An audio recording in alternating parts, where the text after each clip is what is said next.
And then there was the strawberry incident. It started with a flash. That's when they all turned against me. It was a really Doesn't sound a bit like Keg.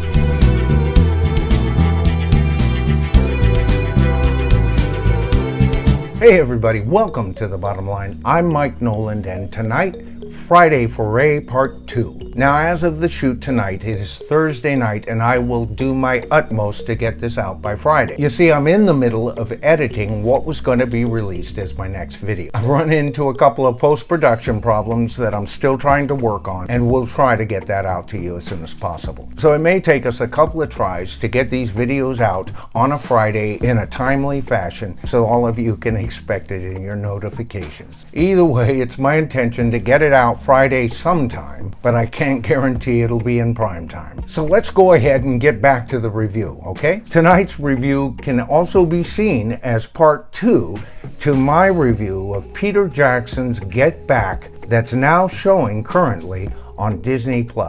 If you've seen the video, you know my thoughts on that. Well, tonight's video, we're going to take that one step further, and we're going to look at what eventually became the two products that resulted from these sessions. The first product, of course, tonight that we're going to be talking about was the album that was released in conjunction with the original release of the film, and that, of course, was the album Let It Be. Years later, older, wiser, and surviving Beatles decided that it was time to further investigate those tapes. Of course, we all know that McCartney was never happy with those tapes, and with the inclusion of Phil Spector as the producer on that album and the decisions that he made, with McCartney feeling like he was left out of the loop, it was time to reevaluate the album, and perhaps with new digital technology, to present it in a way that better represented those very sessions. While the first album, Let It Be,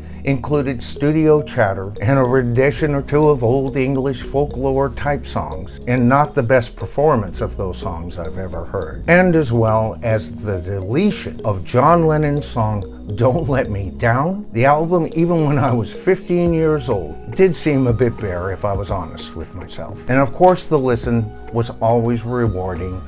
You had such magnificent songs on there, such as Get Back, Let It Be, Long Winding Road, and Across the Universe. Not to mention one of John Lennon's songs that I love, One After 909, and as I mentioned in my last video, a song he wrote when he was only 15 years old. Now, I'm speaking from memory here. That's the way I do this. I don't follow a script here on The Bottom Line. I generally just speak from the top of my head. Now, I know that Strawberry Fields and Penny Lane was a double A side. And here in the States, so was Revolution and Hey Jude. And perhaps it was my 15-year-old mind just assuming that Get Back and Don't Let Me Down was another double A side. And I'll give a heart to the first person who will give us the lowdown on that. But one thing with authority I am sure of, and that is the fact that Don't Let Me Down got pretty much equal airplay with Get Back. They were both played while the disc was #1, pretty much equally all the time. So when they didn't include Don't Let Me Down, I always was disappointed with that fact. That put so much more weight on the songs that John did have on the album and gave each one of them less time to relax and find their place. Now that was going to be a challenge for any cut on the album that wasn't a #1 hit. But I can tell you, in the heart of every 15-year-old male Beatle fan at the time, Don't Let Me Down was a #1 hit. It never stopped me from enjoying my listening to the album. I accepted it for what it was and was grateful that it existed. But when older and wiser Beatles decided to take a look at those tapes and include Don't Let Me Down on a more cleaned up album, as shy of Phil Spector's influence as they could get it. Now, Phil Spector was a genius, there's no doubt. His wall of sound approach really added electricity, especially in the early part of the 60s. But to the 15-year-old fan, he was already old hat. I was aware of him, I knew he was a great producer, but I was already too much of a George Martin fan and aware of people like Jeff Emmerich, Ken Townsend, and the many other experts that helped create the Beatle machine. And of course, I respect that. However, with the release of Let It Be Naked, here's what I felt we received. We got a less top and tailed approach to this album. No in-between studio chatter to speak of, and there was no more Roadhouse sing-alongs included with this release. Now you have an album, in my head at least, has 5 #1 hits written and performed in a very short time.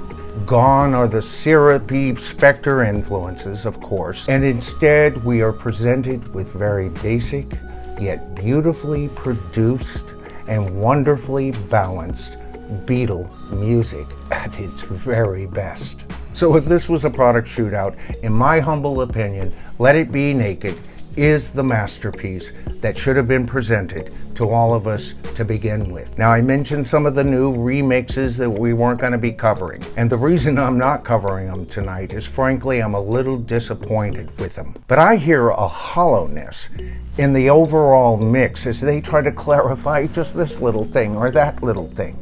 I feel like with these remixes, we're starting to lose the artist's original intent. I've seen lots of reviews on these remixes, and most people would probably disagree with me. But that's one of the things that makes the world go round.